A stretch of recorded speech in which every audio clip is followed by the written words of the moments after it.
할렐루야, 아멘. 네, 오늘 본문의 말씀을 통해서 감사라는 제목으로 함께 말씀을 나누겠습니다. 오늘은 맥주 감사 주일입니다. 올 반해를 되돌아볼 때 하나님께서 우리를 어떻게 구원하시고 우리의 삶을 이끄셨는지를 감사하는 날로 지키는 맥주 감사 주일입니다. 특별히 감사에 대한 주제로 몇 가지 말씀을 함께 나눌 텐데요. 오늘 본문은 어떤 본문입니까? 바로 베드로가 예수님의 그 순환 과정 속에서 3번이나 예수님을 저주하고 부인합니다. 하지만 예수님께서 다시 부활하시고 살아나심을 말미암아 이제는 제자들과 베드로에게 찾아오셔서 용서하시고 회복하시고 그리고 다시 사명의 자리로 이끄시는 본문의 말씀입니다. 그런데 오늘 이 베드로를 다시 회복시키시는 이 장면과 감사가 무슨 관계가 있을까를 생각할 때 맥주 감사주의를 생각할 때 감사를 묵상하다 보니까 조금 유치하지만 이런 생각이 들었습니다. 이행시 짓기를 생각이 들었습니다. 여러분 이행시 아시죠? 네. 왜 이행시가 생각이 났을까를 생각해 보니까 그 이행시라는 것이 그 단어의 의미를 확장한다는 것에 있습니다. 물론 삼행시도 있고 사행시도 있겠지만 그 단어의 말을 더 풍성하게 바꾼다라는 것입니다. 예를 들어서 이제 감사라는 것으로 이행시를 지어보면 이런 더 풍성한 의미가 오늘 그 속에서 나타날 수 있습니다. 여러분 괜찮으시면 한번 감사 이렇게 운을 한번 감 이렇게 띄워주시겠습니까? 한번 띄워주십시오. 시작. 죄송합니다. 시작. 감사의 표현이 상실된 마음을 사랑의 감격으로 바꾸고 사랑으로 하나님의 부르심에 순종하며 사명의 자리로 나아갑시다. 할렐루야, 아멘. 네, 제가 이렇게 좀 유치하죠. 네, 사실 이행시 짓는 게 삼행시 짓는 게 사실 조금 유치합니다. 오늘 제가 이행시로 좀 더 풍성한 뜻을 담고 싶은 것, 그러니까 감사라는 단어가 감사라는 고마움이라는 뜻이지만 이것을 이행시로 지어서 붙이면 그 단어에 더 많은 의미를 부여하게 된다라는 것입니다. 특별히 여기서 감사에 제가 여러분들에게 또한 말씀을 통해서 담고 싶은 의미는 바로 감사의 감은 이제 감격하는 것, 그리고 사는 사명의 자리로 나아가는 것, 이렇게 더 풍성한 것을 담고 싶었던 것입니다. 사실 우리가 하나님께 감사합니다. 그 맥주 감사주일로 우리는 하나님 앞에 우리의 것들을 드립니다. 특별히 맥주 감사주일이라고 해서 우리가 헌금을 준비하고 또한 우리의 각자의 삶의 방식으로 하나님이 주신 그 은혜에 걸맞게 우리는 감사하며 예배하며 우리를 삶으로 나아가게 됩니다. 그런데 사실 우리의 삶을 좀 들여다보면 그런 하나님 앞에 감사하다라고 말하지만 그 표현들이 좀 상실된 모습, 어쩌면 우리의 감사의 표현들이 조금 더 무뎌져 버린, 사라져 버린 시대를 지금 우리가 살고 있다라는 것입니다. 코로나 여파 속에서 우리가 예배를 모이지 못하고 어려움을 겪었을 그때에 이제는 그 어려움 때문에 하나님 앞에 감사해야 할 그 감사의 표현들이 어쩌면 내 속에 감춰지고 있는지는 한번 생각해 보고자 하는 것입니다. 그런데 맥주 감사주일의 감사를 생각할 때에 저조차도 이런 표현들이 많이 상실되어 있는 겁니다. 감사헌금을 준비하고 예배를 드리는 것, 여기서 더 그쳐서 더 나아가지 못하더라는 것입니다. 그런데 오늘 감사를 더 풍성하게 하는 것, 물론 찾으면 많은 것들이 있겠지만 오늘 제가 여러분들과 나누고 싶은 것은 무엇인가 하면 바로 감사로 이행시를 짓는 것처럼 오늘 우리의 삶에 감사에 감사를 더 하는 것, 우리의 삶에 하나님께 풍성한 것들을 내어드리는 것이 필요하다라는 것입니다. 그런 의미에서 감사로 이행시를 지어서 감사는 먼저 감에 하나님의 사랑, 그 구원의 감격을 회복하는 것이고, 그리고 사에는 그 사랑의 마음으로 다시 하나님께서 주신 그 부르심의 자리에 그 사명의 자리로 나아가는 것, 이것이 오늘 풍성한 표현들이 오늘 우리가 맥주 감사주일 또한 감사주일을 지키며 우리 그리스도인들에게 필요한 것이 아닐까를 생각해 보았습니다. 그런데 왜 감사에 더 감사, 더 풍성한 것들을 우리가 표현을 우리 삶에 나타내야 합니까? 사실 살기 어렵고 각박한 이 믿음 지키기 어려운 이 시대 속에서 우리에게 가장 필요한 것이 감사를 회복하는 것입니다. 여러분, 감사라는 뜻이 무엇입니까? 그것은 고맙게 여기는 마음이라는 것입니다. 그래서 사실 우리가 감사해야 할 이유, 그 조건이 무엇입니까? 오늘 이 험난한 세상 속에서 어쩌면 죄로 인하여 죽었던 인생, 그러나 예수 그리스도를 통해서 우리가 구원받은 그 은혜로 인하여서 우리가 감사하는 인생이 되었지 않습니까? 즉 감사라는 것은 나의 존재를 다시금 기억하게 하는 것, 내가 하나님의 은혜에 감사하기에 내 존재를 다시 확인하고 다시금 내가 하나님의 백성, 자녀로서의 삶을 살아갈 수 있는 그 바탕을 둘 수 있다라는 것입니다. 그런데 오늘 이 은혜의 감사, 이것이 더 풍성해지려면 우리는 표현되어져야 한다라는 것입니다.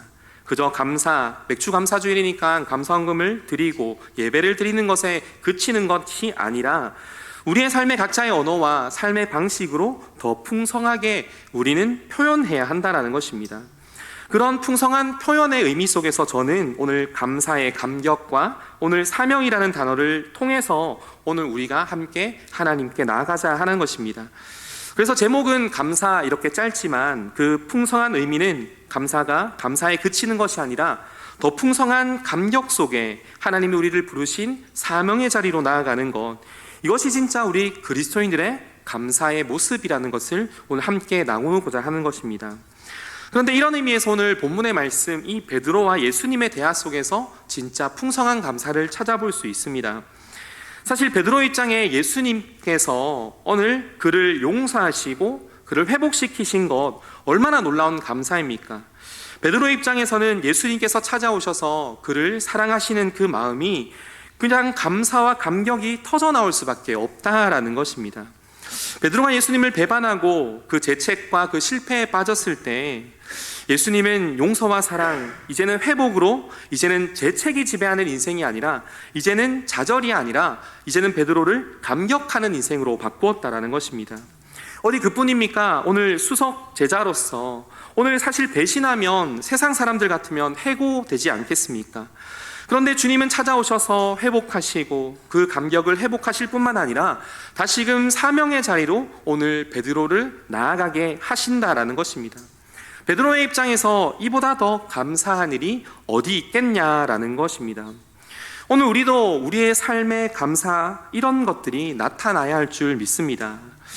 사실 믿는다고 하지만 하나님의 구원에 대한 은혜와 감격과 사랑이 있다라고 말하는 것이 오늘 우리의 삶에 당연하지만 우리는 이 많은 것들을 잘 표현하지 못한다라는 것입니다.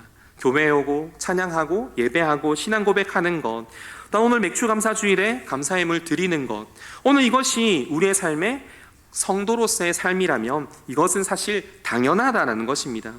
그런데 우리는 이제 감사에 더 풍성한 것들을 우리는 더해야 하는데 우리는 어떤 것들로 하나님 앞에 감사해야 하겠습니까?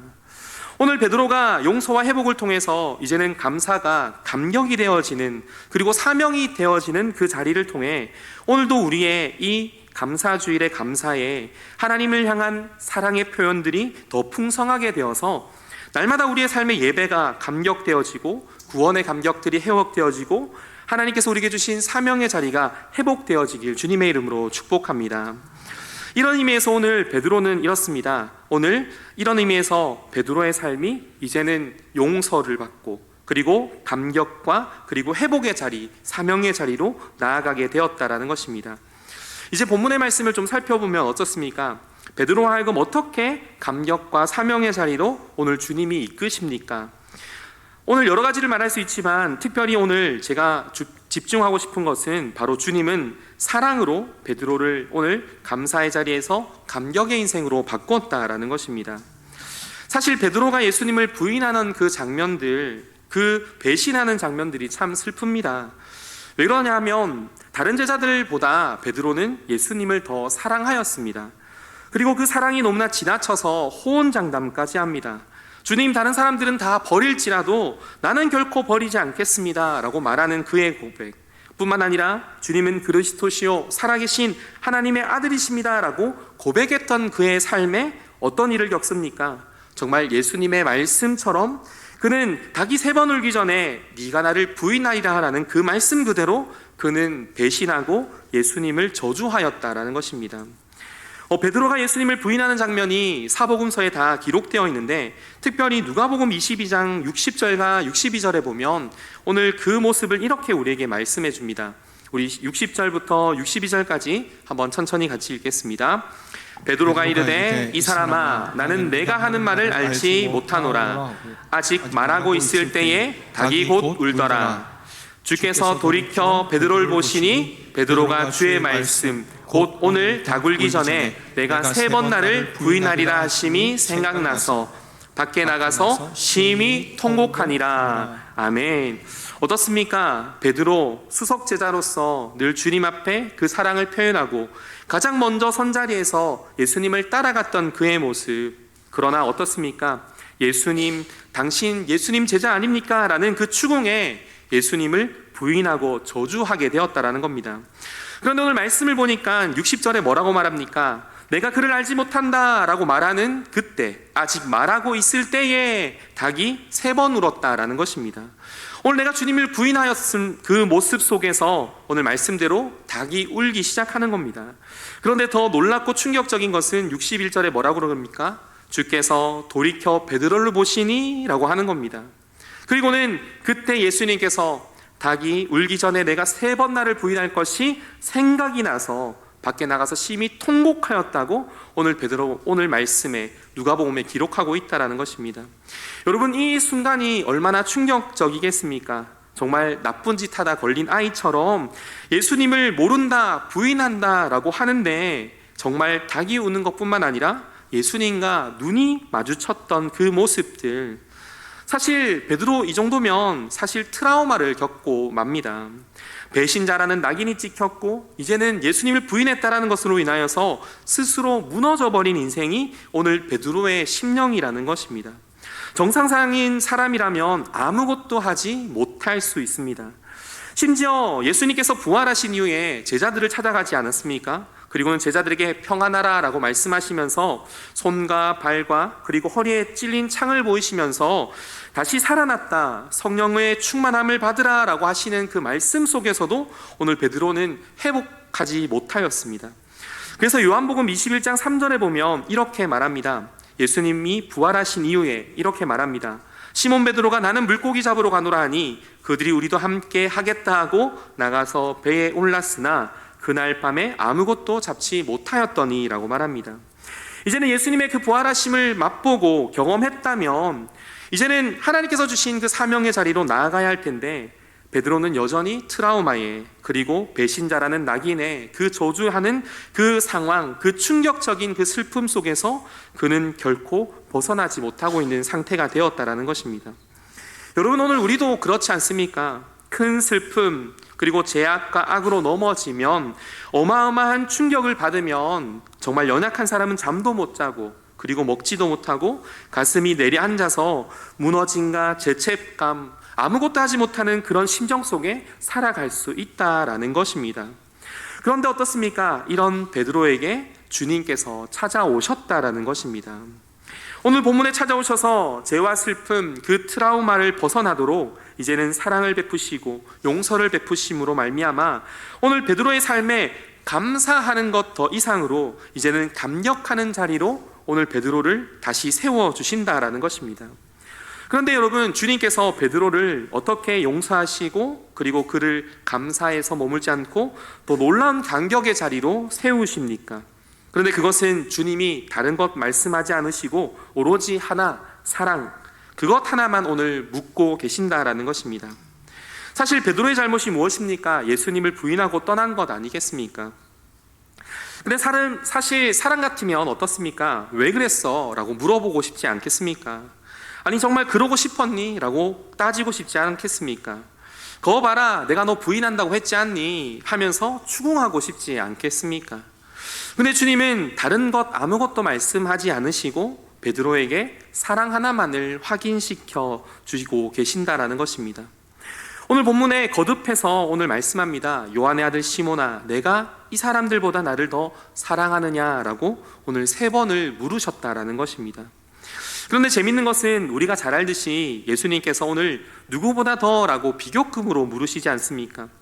그리고 또한 예수님께서 오늘 재밌게 베드로가 3번을 부인하니 3번을 물으십니다. 네가 이 사람보다 나를 더 사랑하느냐라고 3번을 거듭 물으십니다.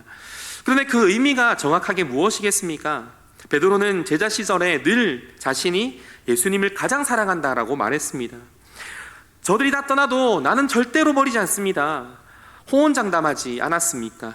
그러면서 어쩌면 야고보도 요한도 빌립도 안드레도 지적하면서 주님, 저는 베드로입니다. 결코 주님을 떠나지 않겠습니다 라고 했던 것입니다. 그런데 어떻습니까? 아까 읽어봤던 것처럼 정말 예수님을 배반하고 부인하였던 것.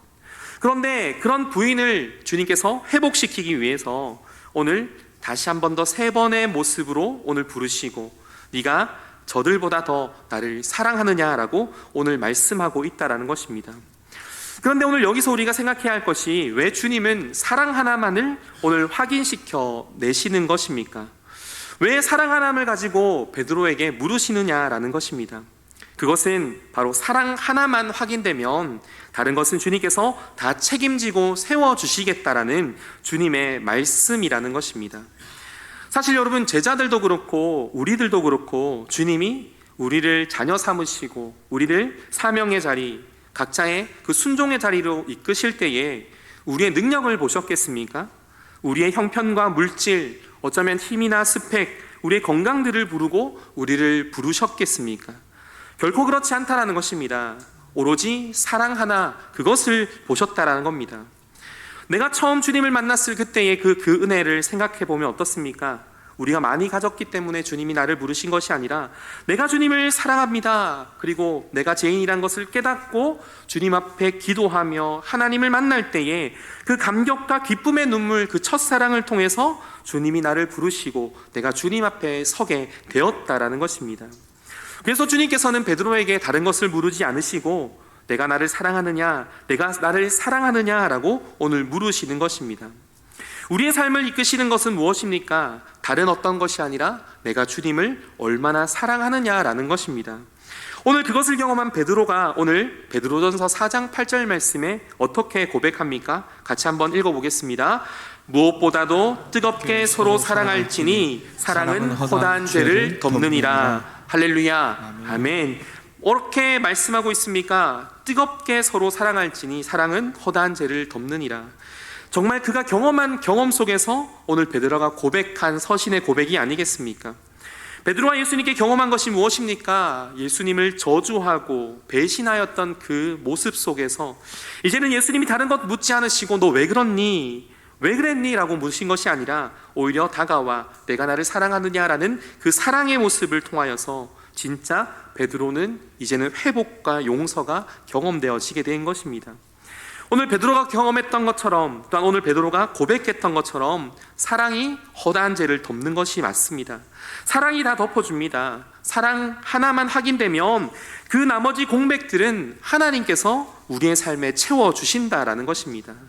사랑 하나만 하나님 앞에 확신되면 하나님께서 능력 많으시니 주님을 통해서 힘도 주시고 지혜도 주시고 많은 것들을 더 풍성하게 주신다라는 것입니다. 사실 베드로와 제자들, 그들이 능력 있는 제자들이었습니까? 아닙니다. 그들은 예수님을 사랑하는 제자들이었습니다. 사랑에 감격하니 그들이 예루살렘을 떠나지 않고 성령을 기다렸고, 그리고 성령을 받은 그들이 오늘 베드로처럼 나는 은과 금은 내게 없거니와 내게 있는 것으로 내게 주노니 나사렛 예수의 이름으로 일어나 걸으라 하는 그 심령, 그 뜨거운 사랑으로 선포하니 안진뱅이가 기적을 경험하게 되는 것입니다. 뿐만 아니라 그 사랑 가득한 그 심령을 통해서 주님의 그 신앙 고백에 세워진 초대교회 속에서 이제는 하나님의 복음의 자리로 나아갈 뿐만 아니라 오늘 순교의 자리까지 나아가는 베드로 제자들, 그들의 성도들의 삶이 오늘 나타나게 되었다라는 것입니다. 제자들도 그렇고 우리들도 그렇고 능력 있는 자들이 아니라 주님을 사랑하는 그것 한 가지를 통해 주님이 우리를 자녀 삼으시고 오늘 우리에게 은혜 주셨다라는 것입니다. 오늘 우리의 삶도 오늘 감사주일에 이와 같아야 할 줄 믿습니다. 감사가 감격이 되는 그 놀라운 힘은 무엇입니까? 바로 주님을 사랑하는 것, 내가 주님을 사랑합니다 라고 고백하는 것임을 우리는 기억해야 합니다. 그래서 우리는 이 감사주일에 우리는 주님을 사랑합니다 라고 고백해야 할 줄 믿습니다. 그러므로 감사절에 우리는 주님의 그 십자가의 사랑에 힘입어 우리의 삶에 이제는 감사에 더 풍성한 것들이 나타나서 내 안에 하나님께서 나를 향하신 그 은혜의 구원에 감격하고 또한 예배에 감격하며 내 삶의 회복의 자리가 날마다 감격과 회복이 넘쳐나길 주님의 이름으로 축복합니다. 그리고 한 가지 더 생각하고 말씀을 마치면, 오늘 이런 사랑의 고백, 이것이 언제 표현되어야 하느냐를 우리는 한번 생각해 보아야 합니다. 그것은 주님께서 베드로에게 물으실 때 내가 저들보다 나를 사랑하느냐라고 말씀하시는 그 시제에서 찾을 수 있습니다. 오늘 본문에서는 주님은 베드로에게 어떻게 물으셨습니까? 요한의 아들 시몬아, 내가 나를 사랑하느냐라고 말씀하실 때 현재라는 그 시제를 사용하셔서 물으셨다라는 것입니다. 근데 사실 그렇습니다. 여러분, 과거형, 미래형으로 우리에게 물으셨다면 우리는 과연 대답할 수 있었겠습니까? 예를 들어서, 너 나를 사랑하기는 했니? 너 그때 부인할 때 나랑 눈 마주치지 않았니? 그렇게 눈 마주쳤을 때 너 진짜 나를 사랑하기는 했니? 라고 과거형으로 물으시면 어떻습니까? 제가 어떻게 주님을 사랑한다 말할 수 있겠습니까? 대답하지 못합니다. 우리는 우리의 인생이 실패했기 때문에, 베드로도 오늘 부인했기 때문에. 그렇다면 미래형은 어떻습니까? 너 나를 사랑할 거니? 영원히 사랑할 거니? 라는 그 대답에 여러분, 베드로의 입장에서는 어떻겠습니까? 그 사랑 속에 오늘 내가 변함없이 주님 영원토록 사랑하겠습니다 라고 호언장담할 수 있겠습니까? 그 호언장담으로 인하여 오늘 베드로가 얼마나 큰 실패를 맛보았습니까? 다른 사람들은 다 버려도 내가 주님을 떠나지 않겠습니다 라고 호언장담했던 그 모습에 그는 저주하고 배신하였지 않습니까? 그런데 오늘 주님은 뭐라고 말씀하십니까? 우리들에게도, 오늘 베드로에게도 이렇게 물으신다라는 겁니다. 너 지금 나를 사랑하니? 다른 제자들보다 지금 나를 더 사랑하니? 라고 물으신다라는 겁니다. 그런데 그 대답에 오늘 베드로가 예전 같았으면 막 더 혈기를 하며 하나님 앞에 사랑을 막 고백할 텐데, 오늘 그 어려움과 힘든 그 좌절 속에 회복된 그 베드로의 심령이 이제는 호언장담하는 것도 아니라 부정한 것도 아닌 진실한 마음으로 내 주님을 사랑하는 줄 주께서 아십니다라고 오늘 고백하고 있다는 것입니다. 이 고백이 무엇입니까? 그리고 이 고백을 이끌어내신 그 주님의 의도가 무엇입니까? 먼저는 베드로가 달라졌다라는 것입니다. 예전에는 호언장담하며 교만하여서 내가 누구보다도 주님을 사랑합니다 라고 했던 그의 좌절과 실패를 맛보니 이제는 겸손히 주님 앞에 나아갑니다. 이제는 겸손할 뿐만 아니라 내 사랑 주님이 아십니다 라고 주님 앞에 신뢰로 나아가게 되었다는 겁니다.